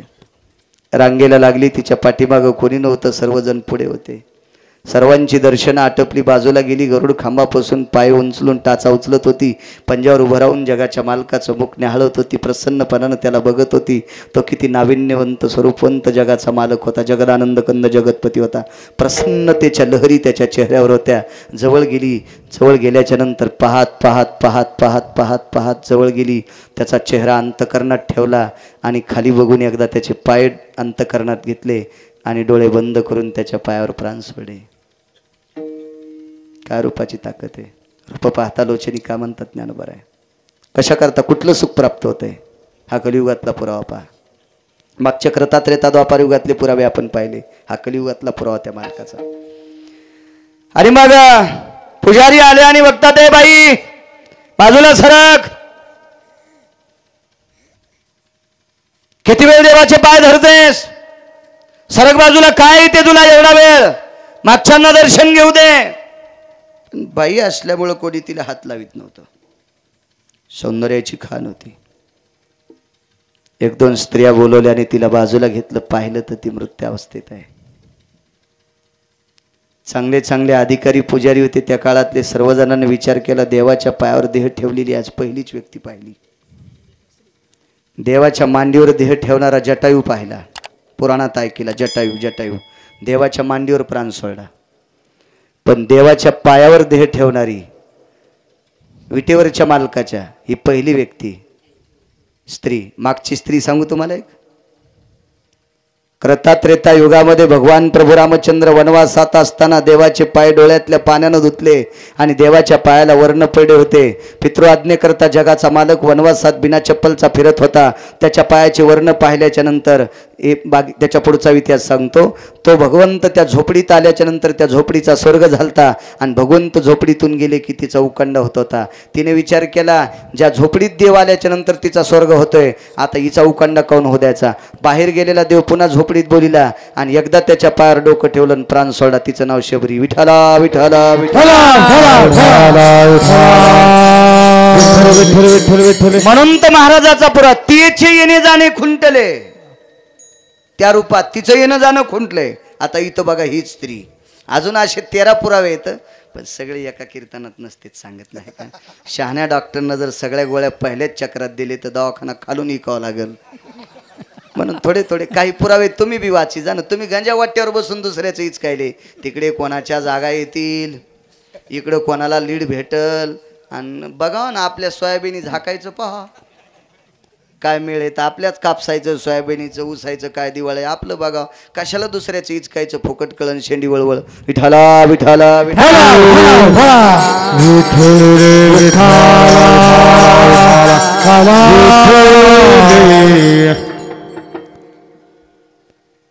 विद्वान पुजाऱ्यांच्या लक्षात आलं, हिनं देवाच्या पायावर देह समर्पित केलाय. अधिकारी किती आहे? एक मात्रा. दुसरी मात्रा काय? अरे कोण असावा? कानोकान खबर लागली वेश्येची कन्या आहे. बापरे, वारंगणीची कन्या, हिला देवाच्या पायावर मरण आलंय. तिसरी मात्रा. काही लोकांनी सांगितलं हिचा स्पर्श झाल्यामुळे देव वाटलाय. लय चित्र आमची लोक. देवाच्या जवळ गेलेली माणसं इतकेही चित्र की बघायचंच काम नाही.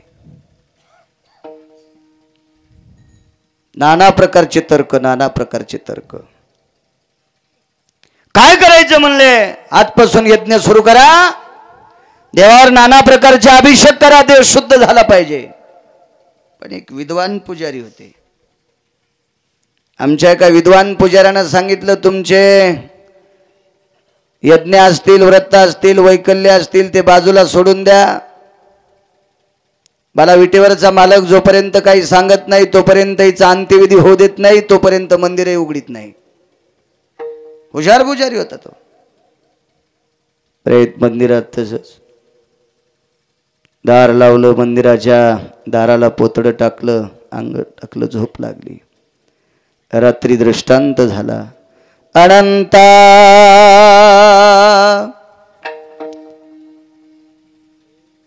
तुझ मी सांगत असो अनंत, पाहे पाकानो पात्र पवित्र. विटेवरचा अनंत सांगतोय. हे अनंत नावाच्या पुजाऱ्या तुला विटेवरचा अनंत सांगतोय. हिला फार मोठी प्राप्ती झाली. एक तर माझे पाय सापडले, तुझे पायी सुख सर्व आहे. एक. दुसरी गोष्ट, तिनं माझं नामस्मरण केलंय. जे ज्ञानोबाराच्या मुखारविंदात होतं ते ती ऐकत आली. नाम चांगले चांगले हेही तिला प्राप्त झालंय. आणि तिसरी गोष्ट, तिनं माझा चेहरा पाहिलाय, दुःखाची निवृत्ती. या तीन गोष्टी तिला प्राप्त झाल्यात. तिचा अंत्यविधी कर, पण माझ्या उजव्या हाताला कर. आणि कानोपात्रेचा अंत्यविधी विटेवरच्या मालकाच्या मंदिरात देवाच्या काही अंतरावर उजव्या हाताला झालाय. 16,108 पत्नीपैकी लक्ष्मी मुख्य होती ना, ती डावी कुण ठुली. वामांगी रखुमाई दिशे दिव्य शोभा. डावी कुण लक्ष्मी, जिच्यासाठी अख्खं जग बेजार आहे. हातवरी करा बरं, कोणाला लक्ष्मी आवडत नाही? प्रत्येक जण जिच्यासाठी बेजार आहे ती लक्ष्मी डावी कुण, आणि वारांगणीची कन्या उजवी कुण. कशाची ताकद आहे माहिती आहे? वेळ घेत नाही, मुद्द्यावर येतो. देवाच्या रूपाची ताकद आहे, त्याच्या नामाची ताकद आहे, त्याच्या पायाची ताकद आहे. त्याच्या प्रत्येक स्वरूपात हे भरलेलं आहे. त्यार्थी वारांगणीच्या कन्येला लक्ष्मीपेक्षाही मोठा अधिकार प्राप्त. विश्वातला कोणी जरी गेला तर कानोपात्रेच्या झाडाला हात लावल्याशिवाय माझा हात जाता येत नाही. काय त्याच्या रूपात ताकद आहे! एवढा कानोपात्रेचा अधिकार त्याच्या नामानं, त्याच्या पदस्पर्शाने आणि त्याच्या मुखारविंदातल्या तेजानं होतंय. ही कानोपात्रा एवढ्या टोकाला जाती, ही त्याच्या रूपात ताकद आहे. रूप पाहता लोचने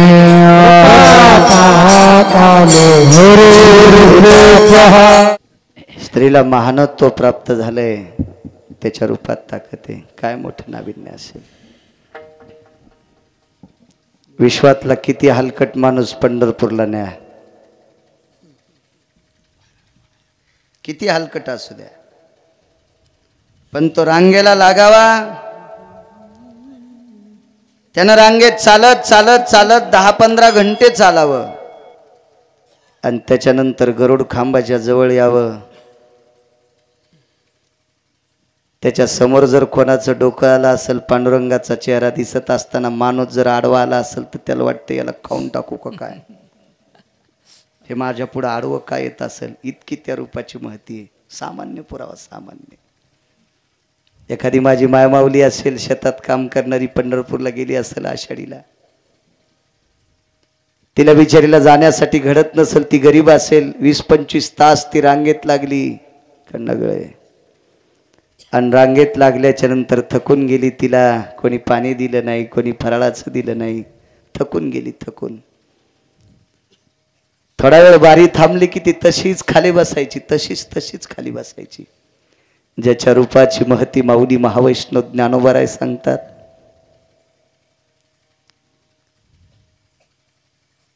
त्याच्या दरबारात असून म्हणावा अशा सुविधा नाहीत. नाही सुविधा. विश्वाचं दैवत आहे ते, विश्वाचं, नुसत्या भारताचं नाही. पृथ्वीवर जेवढे देश आहे त्या सर्व देशातलं आराध्य दैवत. पण का का का तेवढ्या सुविधा करत नसतील कल्पना भगवंत जाणे. का देवालाही ते करून घ्यायचं नसेल त्याची त्यालाच माहीत. परवाला हैदराबादला गेलो, शिवाजीनगरला.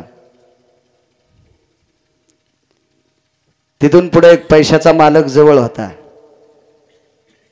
पोरायला म्हणलं चला रे आपण येऊ जाऊन. चला म्हणले महाराज. पोरं म्हणजे मै नाही बरं. पोरायचे दोन प्रकार होते, झालेले एक हा सोबत होते 2-3 मुलं. चला म्हणलं आपण जाऊन येऊ. तिथेही गेलो तर रांगेला लागलोत. महालयात गेलतो कालच्या 30 तारखेला, तिथं 28ला 29ला 28-29ला तिथे गेल्याच्या नंतर दर्शन घेतलं तर प्रत्येक माणूस लाडूची पिशवी घेऊन बाहेर पडत होता. विचारलं केवढ्याला एक लाडू रे? म्हणले 50 रुपयाला. असा एक बी रांगेत व्यक्ती नव्हता की त्याच्याकडे 200 रुपयाचे लाडू नव्हते. एक बी. दुसऱ्याच्या शेतात राबणारा माणूस सुद्धा तिथं 200 रुपयाचे लाडू घेत होता. कोणाचा अवतार आहे माहिती? ते विटेवरच्या मालकाचा. तिरुपती विटेवरच्या मालकाचाच अवतार. काय सुविधा तिथं? का होत नाही तिथं सुविधा? थोडे झाकले असतील आपल्या नेत्यांनी. या महाराष्ट्राच्या मातीमध्ये ज्याची भक्ती केल्याच्या नंतर ज्ञानोबाराय 56 भाषा, तुकोबाराय विश्व ढवळून टाकतात. ज्याच्या नामाच्या ताकदीने चोखोबाराय स्वर्गातलं अमृत शुद्ध करतात. ही ज्याच्या नावात ताकद आहे, ही ज्याच्या नावात ताकद आहे. ज्याच्या भक्तीच्या बळावर वराडात कापलेली गात नामदेवराय जिवंत करतात. काय त्याच्या भक्तीत, काय त्याच्या नामस्मरणात ताकद आहे? त्याच्याकडे तशी दुरावस्था. का करत नसतील त्या सुविधा? ज्यांच्याकडे ताकद दिली त्यांनी त्या ठिकाणची व्यवस्था करावी. जर नाही केली तर मुंडक्यात उड्या हाणीन ते. लोकांच्या शेतात राबणारी बाई 20 तास बारीला होती. 20 तास बारी थांबली की तशीच खाली बसायची. तिच्या अंगावरचं लुगडं 4-2 जागेवर पांढरं शिपीत मळून गेलतं. थकून गेलती, गांगाडून गेलती. पण चालत कान्हो पात्रेच्या वृक्षाला एकदा हात लागला, तरटीच्या झाडाला. आणि गरुड खांबाजवळ आली की म्हातारी वाकतच नव्हती, उभीच राहत होती अशी सरळ. हजारो सलाईन दिल्याची ताकद तिच्या अंगात प्राप्त झाली. 20 घंट्यापासून थकून गेलेली म्हातारी एकदाच भगवंताचं मुख पाहिलं की 5-50 सलाईन दिल्यासारखा तवाखतीला प्राप्त होते. हे ज्वलंत पुरावा, ज्वलंत. ही त्याच्या रूपातली ताकद आहे. काय भक्तीचं करंड असेल, काय ताकद असेल, त्या रूपाचं काय नाविन्य असेल. रूप पाहता लोचनी. नुसतं डोळ्यांनी ते रूप बघितलं की ही अवस्था. सुख झाले हो साजनी. त्याचं मुख बघितल्याच्या नंतर किती सुख प्राप्त होते. वेळ संपलाय बरं आपला. 11 वाजले. जिल्हा परिषदची शाळा आहे. वेळेत भरावून वेळेत सुटावं. सर तरी एक पुरावा सांगतो सुखाची ताकद किती मोठी आहे. 33 कोटी देवाच्या राजाची बायको किती सुखी असेल. नवरा सरपंच झाल्यावर बाई खाली पावलं टेकीत नाही. तिला वाटते 10-5 माणसं मारावं का तुडवा. सरपंच जर नवरा झाला तर सरपंच.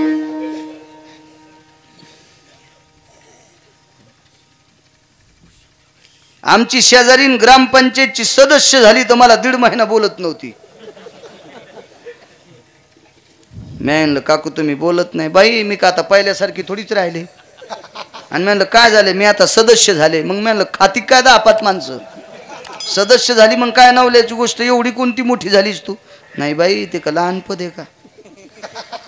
14 ट्रॅक्टर दारू वाटली माझ्या मालकानं तो आम्हाला मतदान केलंय. नाही म्हणलं ते बी खरंय. तो हा मालक तसा ती पिणारी पानचटच. सदस्य झाली तर इतका दिमाग. 33 कोटी देवाच्या राजाची बायको काय अधिकारी असेल. 33 कोटी देवांचा राजा आणि ती त्याची बायको. हे खालचे नाही बरं का. हे खाली जे ढवळ्या कपड्यावाले असतात ना, आमदार खासदार मंत्री संत्री सगळे सगळे सगळे सगळे हे बटन दाबून कोण्या दिवशी मळ्यात नेऊन पेटवायचे हे तिच्या मालकाच्या हातात आहे. हे कोण्या दिवशी दाबून मारायचे निवडून नाही बरं, डायरेक्ट वरीच. हे ज्याच्या हातात आहे तिच्या मालकात ताकद आहे. त्याचं नाव इंद्र आहे आणि यम त्याच्या हातात आहे. त्यानं सांगितल्याशिवाय यम ऐकतच नाही कोणाचं. वरून सुद्धा त्याचंच ऐकत आहे. ते म्हणते अमक्या ठिकाणी पाऊस पाडा बरं का. पण असा पाऊस पाडा हिरीला पाणी आलं नाही पाहिजे, बोरला आलं नाही पाहिजे आणि पिकं हिरवेगार राहिले पाहिजे. असाच पाऊस येईन सर. अमक्या ठिकाणी असा पाऊस पाडा, चारी ठिकाणी चारी बाजूनं पाणी असलं पाहिजे पण त्याला पेता नाही आलं पाहिजे. डोके इतकं पाणी पण त्याच्यात डुकरं वाहून आले, त्याच्यात कुत्री वाहून आले, त्याच्यात गायी वाहून आल्या, त्याच्यात म्हशी वाहून आल्या. छतावून पडायला प्यावं लागलं आहे का नाही मागच्या आपत्तीत. हे कोणाच्या हातात आहे? वरुणाच्या हातात. वरुणाच्या. वरून कोणाचं ऐकत आहे? इंद्राचं. इंद्राला कोण सांगतंय? पंढरपुरातलं. इंद्राला कोण सांगतंय? तो माझा जगाचा बाप पंढरपुरातला. मग कल्पना करा, पंढरपुरातला मालक ज्या राजाला आदेश देतो तो राजा किती मोठा असेल. 33 कोटी देवाचा राजा. त्याच्या बायकोचं वजन काय असेल? म्हणजे असं किलोनं नाही सांगायलो मी. असं असं अधिकाराचं वजन किती मोठं असेल कल्पना करा. सुख झाले हो साजनी. सुख सांगतोय ते रूप बघितलं की सुख प्राप्त होते. शेवटचा पुरावा. 10-5 मिनिटं पुढं सरकतो, जास्त नाही. लय घड्याळीच्या काट्यावर सांगावं तर लोक म्हणतील आता पहिल्यासारखं राहिलं नाही, मस्तळले जरा. हो, जरा घड्याळीच्या काट्यावर सोडायला लागले. सोपा पुरावा देतोय. तिच्याकडे एक संन्यासी आला. त्या संन्याशाचं दर्शन घेतलं आणि संन्याशाने विचारलं, बाई खुश आलेत? महाराज मायासारखी आनंदी कोणीच नाही. आता ते संन्यासी म्हणजे 10-5 रुपये येणारा महाराज नव्हता. ते काय गिरगावकर थोडाच होता नारळाच्या खालून पाकिट घेणार. ते संन्यासी जो ज्याला मठ नाही, ज्याला आश्रम नाही, ज्याला खिसा नाही, शर्ट नाही, शर्टच नाही तर खिसा कशा झालाय असं संन्यासी. ते म्हणलं, ए बाई हिशोबात बोल. तो जगात 1 नंबरची सुखी सांगतेत, परदेशी तुला सोयाबीन कापायला जायचंय. ती म्हणली, बाई काल परवा जरा जरा राजे झाले तर त्याची तर 8 फुकून दिलं तर 4-4 वर्षे संपत्ती जळली. इतकं दुपण निघते, इतके त्याची तर पैसे आहेत. मी तर 33 कोटी देवाच्या राजाची बायको आहे आणि मला सोयाबीन कापायला कसं जावं लागेल? ते संन्यासी म्हणला, बाई जावं लागत आहे. पुण्याची पावटी लागती माघारे सोयाबीन कापायला. माऊली महावैष्णव ज्ञानोबा सांगतात, स्वर्गात पुण्य तोपर्यंत राहता येते. पुण्य संपलं की निखाली तिथं नाही राहता येत. एक जणाला 1.5 कोटीची गाडी होती. आपण काय पैसे दिले नाही, काय नाही, त्याने त्याच्यात पैशाची घेतली. तिथं त्याला किंमत असते. याच्यावर सांगायलो 1.5 कोटीची गाडी. त्याच्या संघ चहावर शेपटी हलवायला 2-3 माणसं संघ. काही कोणाच्या पुढे शेपटा हलीत येत ना चहा पाण्यावर. ते उतरलं की ते उतरायच्या आधीच गाडीचं दार उघडायला 1-2 संघ. बँकेच्या पुढे गाडी उभी राहिली. या 2 जणांनी दार उघड. ते असा कटा हातीच्या पिल्यावर आणि मधात गेला. मॅनेजरनं याला पाहिल्यावर मॅनेजरला याला बोलायचंच नव्हतं. ते मुगच कॉम्प्युटर इचकू लागलं. काही काम नव्हतं पण कॉम्प्युटर इचकू लागलं. याला वाटलं मॅनेजर काहीतरी लिखापडी करीत असते, हिसाब असेल काय असेल. अर्धा तास बसले बाकड्यावर 1.5 कोटीच्या गाडीत आलेलं. पण मॅनेजर त्याला बोललंच नाही. तितक्यात एक म्हातारं एमएटीवर आलं. शेतकरी होतं. धोतर मळालेलं होतं, आच्यागोच्या खोसलेल्या होत्या, दारे धरता धरता पाय भरलेले होते. बूट चिखलानं म्हणून बूट नव्हता घातलेला. तसंच आलं. साहेब राम राम. मॅनेजरनं पाहिल्याबरोबर शोक, अरे खुर्ची दे त्याला, काकाला खुर्ची दे. आणि त्या मळक्या म्हाताऱ्याला खुर्ची दिली. या 1.5 कोटीच्या गाडीत आलेल्याला मिरच्या लागल्या. मॅनेजर स्वतः उठून आलं आणि त्याच्या जवळ बसलं. काका काय काम आहे? काय नाही, नातीला दवाखान्यात नेलंय, पाळातपणाला आलती दवाखान्यात नेलं, निरोप आला, डॉक्टर म्हणले सिजर करावं लागते, 30-40 हजार रुपये लागते, 50,000 द्या. कॅशियरला सांगितलं साहेब इथंच आणून पैसे द्या. म्हाताऱ्याला उठू दिलं नाही, उडवाल साहेबानंच भरली. म्हाताऱ्याचा अंगठा घेतला आणि 50,000 दिले. म्हातारं गेल्यावर 1.5 कोटीच्या गाडीत येणाराला म्हणलं साहेब काही मर्यादा असावं. ते मळक्या कपड्याचं म्हातारं आलं, त्यानं रामराम घातला की खुर्ची सोडून इथपर्यंत आलात. मला 45 मिनटं झाले मी इथं बसून, तुम्ही माझ्याकडे बघितलंच नाही. ते म्हणले त्यानं मला आवाज दिल्यामुळं बघितलं, तुम्ही मला कुठं आवाज द्याला? अहो नाही देऊ दे आवाज, पण आता तर मला बोलावं ना. म्हणलं कसं बोलावं जर तुम्हाला बोलायचंच नसलं तर? ठीक आहे म्हणले. बरं त्या म्हाताऱ्याला एवढं कसं काय तुम्ही प्राधान्य दिलं? ऐका ना म्हणले, त्या म्हाताऱ्याची 130 एकर जमीन तळ्यात गेली आणि जेवढं शासनानं पैसे दिले तितके आमच्या इथे FD केलाय, म्हणून त्याला किंमत आहे. तुम्ही 1.5 कोटीच्या गाडीत आले पण तुमच्या खात्यावर रुपया पण नाही.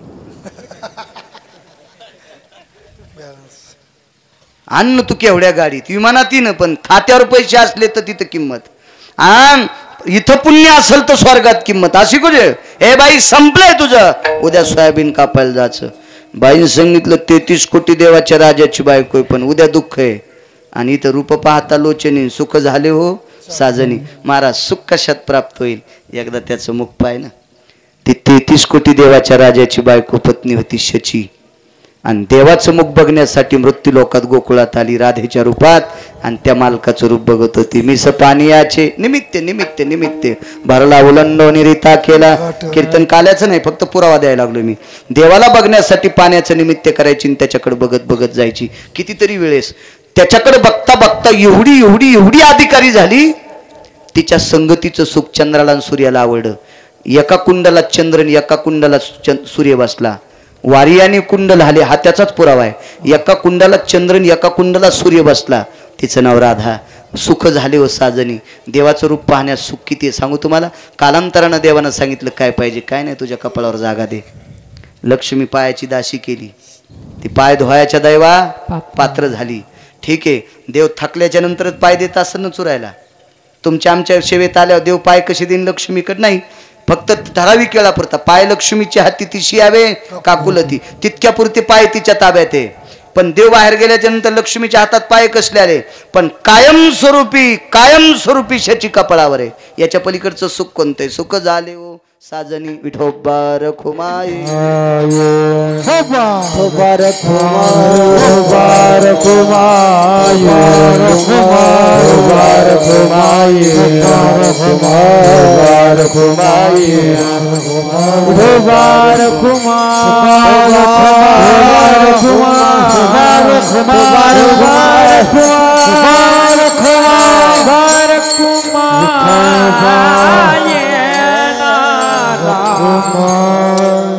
भगवंताच्या रूपाची ताकद आहे. महाराज मंगळवेड्याच्या भांडाराची चुकोती पोचण्याकरता ज्या वेळेला जगाचा मालक विठू नाईकाच्या रूपात गेला, त्यावेळेला बिदरचा बादशाह सारखा म्हणत होता ते रूप कधी पाहायला भेटन, ते रूप कधी पाहायला भेटन, ते रूप कधी पाहायला भेटन.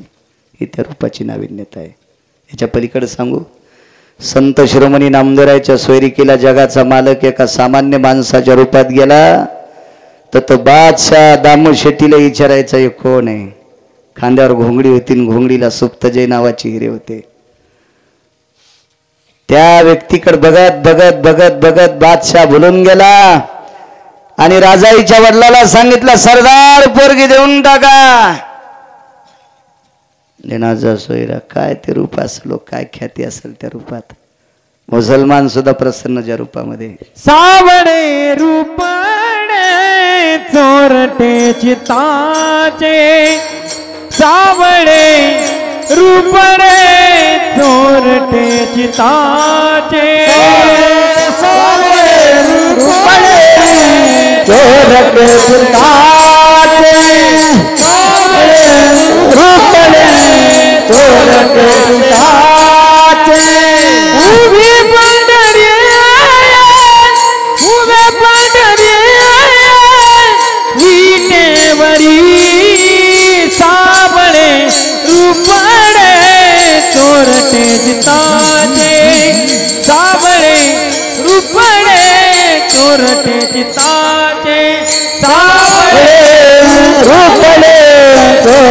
चिताचे सावळे रुपले चोरटे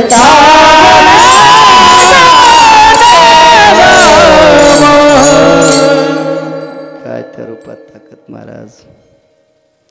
ज्या बादशाची पाठ दुखता राहत नव्हती त्या बादशाने एकदा चित्रात जगाचा मालक पाहिला. सेना महाराजांच्या जाग्यावर एका राजाची मालिश करण्यासाठी जगाचा मालक आला. त्या तेलाच्या वाटीत विटेवरच्या मालकाचं रूप पाहिलं. कायमचं दुःख गेलं, सुख झाले हो साजनी. काय रूपात ताकद आहे, काय मोठं नाविन्य त्या माझ्या मालकाच्या रूपात. पुन्हा एक सिद्धांत सांगतो 2 मिनिटात. कोणी पाहावं याचं बंधन नाही. विटेवरच्या मालकाचं रूप कोणी पाहावं याचं बंधन नाही. काय घेऊन जावं याचं बंधन नाही. काहीच नाही, काहीच नाही. बाकीच्या तीर्थावर गेल्याच्या नंतर त्या तीर्थाला काळवेळ आहे. एखाद्या गंगेचं स्नान करायचं असेल तर पर्वणी लागते. काशीला जायचं असेल तर त्याच्यासाठी वेगळं नाविन्य लागते. अजून एका ठिकाणी जायचं असेल तर तिथं वेगवेगळं नाविन्य. मी प्रत्येक तीर्थाचं नाविन्य पुराणाच्या द्वारे वाचून घेतलंय. एका देवाची प्राप्ती करायची असेल तर लोणी वाटीत न्यावं लागतं आणि त्या पाठीला चोळावं लागतंय. तिथं गदा लागली होती भीमाची देवाला. पाठ एका ठिकाणी आणि तोंड एका ठिकाणी. त्याला केदारनाथ पशुपतीनाथ म्हणजे लोणी घेऊन जावं लागतंय. ज्याच्याकडे नाही त्यानं करावं काय. आणि त्या अवस्थेत पोचलं तर ते पुण्य प्राप्त होते. अशा नाना प्रकारच्या सिद्धता बाकीच्या तीर्थावर सांगितल्या. पण या विटेवरच्या मालकाचं रूप बघितल्याच्या नंतर सुख प्राप्त होते. कोणाला सुद्धा खटनट यावे, शुद्ध होऊन जावे. काय त्या रूपात ताकद आहे. तुम्हाला एक सोपा मुद्दा सांगतो. काही काही माणसं म्हणत असतील देवा आमचा स्वीकार करील का. दादू, खोदू आणि पिंजारी. दादू, खोदू आणि पिंजारी जास्त खाली येत नाही. याच्यापैकी एक जण किलिंबे होता. किलिंबे म्हणजे नपुसक होता. त्याला सुद्धा जगाच्या मालकांचं रूप बघितल्याच्या नंतर विटेवरच्या मालकानं त्याला सुद्धा आपलंसं केलंय. ही त्याच्या मुखातली ताकद आहे. आज त्याचं सकाळच्या काकड्यात नाव घेतल्या जाते. महाराष्ट्राच्या मातीतला दिग्गज वारकरी असेल तरी पण दादू, खोदू, पिंजारी सकाळच्या काकड्यात त्याचं नाव घ्यावंच लागतंय. ही त्याच्या रूपाची ताकद आहे. किती मोठं सुख प्राप्त झालंय. ज्यानं 500 एकर जमीन कमवून ठेवली त्याचं कट्ट बापाचे पित्र घालीनं. आणि दादू, खोदू, पिंजारी यांचे नाव महाराष्ट्रातले दिग्गज नाविन्यपूर्ण वारकरी घेतात का की त्यांनी प्रसन्न अंतकरणाने जगाच्या मालकाचं रूप बघितलंय. ही सुख झाले हो साजनी. ज्ञानेश्वर माऊली नारदास माऊली तुकाराम ज्ञानेश्वर ज्ञानेश्वर माऊली नारदास तुकाराम. माझ्या भगवान शिवशंकराचं अधिष्ठान करून गेली 12 वर्ष पूर्ण झाले. बोलता बोलता राहिलो. भगवान शिवशंकर सुद्धा रोज त्याचं मुख बघायला त्रिशूळ डमरू घेऊन आला. कांत रोज सकाळी भगवान शिवशंकर त्याचं मुख बघायला जातात. मग शंकरानं मुख बघितल्याच्या नंतर सुख काय प्राप्त झालं सांगतो 1 मिनिटात. भगवान पांडुरंगाचं मुख भगवान शिवशंकराने नित्य बघितल्याचं सुख विटेवरच्या मालकानं शंकराला डोक्यावर घेतलंय. आज पांडुरंगाची महापूजा करा. अशी टाळू चापून बघा. टाळूवर भगवान शिवशंकराची पिंड आहे. त्याचं मुख बघणाऱ्या वारकऱ्याला शिरोमणी महादेव, एका जनार्दनी वैष्णव आणि शिरोमणी महादेव शांती ब्रह्म एकनाथ महाराज सांगतात वैष्णवातले शिरोमणी भगवान शिवशंकर आहेत. आणि नित्य भगवंताचं मुख बघितल्याची ताकद विटेवरच्या मालकानं भगवान शिवशंकराला डोक्यावर घेतले. डोक्यावर काय मोठी ताकद आहे. सुख झाले हो साजनी. मोठ्या श्रद्धेने चालत असलेला हा वर्धापन दिनानिमित्त सोहळा. याच्यातली आजची पहिल्या दिवसाची सेवा. कारण रूपावर किंवा नामावर बोलावं लागते. हा वारकरी संप्रदायाचा दंडक आहे. त्या अनुषंगाने सेवेकरता निवडलेला अभंग माऊली महावैष्णव ज्ञानोबारायांचा आहे. फार मोठ्या ख्यात्या आहेत. रूपाचे कितीतरी पुरावे तुमच्या पुढे मांडता येतील. ब्रह्मांडाच्या मालकाच्या रूपात एवढी मोठी ख्याती, एवढी मोठी ख्याती, एवढी मोठी ख्याती.